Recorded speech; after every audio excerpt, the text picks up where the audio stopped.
All right. Now, part two. Start the clock. What you have after your recovery and relapse history is you will have your step three. And step three is relapse education. Some people like to call it relapse education. I like to call it emotional education.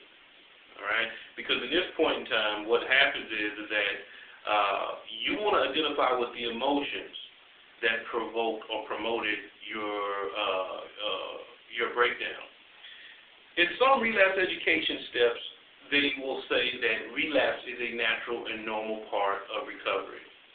And you probably heard me say this before. I don't agree with that. Not in the literal sense. Physical consumption is not necessary in recovery. All right? It's not necessary in recovery. What you have to do is look at the core of addiction. And if the core of addiction is the inability to manage emotions properly, then you need to see where your emotions first became dysfunctional. Again, the straw that breaks the camel's back isn't the significant issue. It's not the final issue. It's a cumulative effect. So it's all the other situations that took place in the past that develop, boom, the final moment. And these are all promoted and spawn from a particular emotion. Question is, what is that emotion? And this is what you do with your stabilization group. You sit down and you talk about that. And you get feedback. You let them be the sounding board to help you with that. Or a counselor, someone you can correspond with. Again, if you have any issues with this, please feel free to email me and maybe I can help with that as well. Step 4 is warning sign identification. Some people call it warning sign identification. I like to call it situation identification, because you want to find out what is the situation that provoked you to have this particular emotion. What is the situation? Let's say you got a guy who has had a severe car wreck, almost died, and he is in traffic. He's getting off work, he's had a bad day, a hard day, stressful day, and he's in traffic. And as he's in traffic, he's tense, he's stressed, he's angry, he's frustrated, he's fearful. And he looks over and sees the Applebee's or the Chili's or the whatever store it is and just decides that he wants to have a couple of drinks. And he does. But as the night progresses, it turns out bad. But in any event, the warning sign, the situation that provoked the emotion to make him want to have that drink was the traffic. Now, in warning sign identification, of course, you have the warning sign. Now, with this warning sign, to help you identify what the warning sign is, you want to look at 3 things, okay? During this situation that provoked a particular emotion, you want to identify with, number 1, irrational thoughts that take place, okay?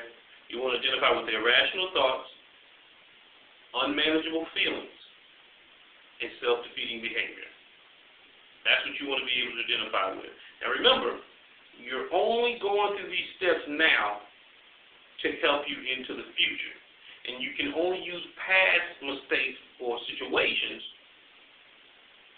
to come up with the answer that you need, to come up with an appropriate plan to prevent your relapse. So you got to use your past experiences and dissect them. And then once you do that, it should help you in the future when you're put in the position that I go into traffic, that I am able to manage the situation a little bit better, which is step 5. But again, with warning sign identification or situation identification in step 4, you want to look at the warning sign, identify with the irrational thoughts, unmanageable feelings, as well your self-defeating behavior. Step 5 is warning signs management. And with warning sign management, it's just the same. As you wrote those down, you want to come up with a coping strategy to your warning sign. You want to come up with a rational thought to an irrational thought. You want to come up with a management strategy for your feelings. And you want to come up with a constructive behavior. Now, with your management strategy for your feelings, don't try to change the feelings that you have. whether it was stress, tense, or this and that, and you want to feel something else, manage that feeling. Because by ignoring it, you're snuffing it, you're putting it away, it'll pop back up. The cumulative effect before you relapse, that's what that is. So manage it. Again, coping strategy, rational thought, management strategy for feelings, and what is your constructive behavior. Step 6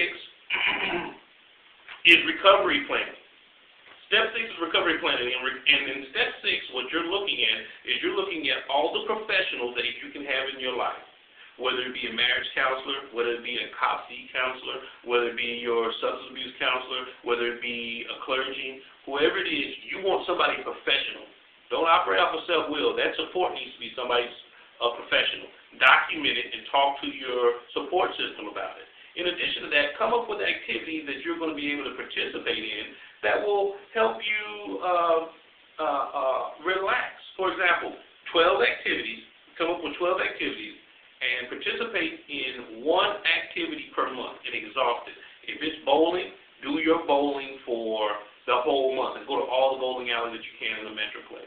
If it's going to the park, go to all the parks that you can in the Metroplex. If it's whatever it is, have 12 of them so you can have them throughout the whole year. And you always got that something to lean on. And, of course, tell your support system about it so that way they can help and maybe even participate with you when you call them and you feel shaky or something's going on. They might say, hey, let's go bowling. Okay?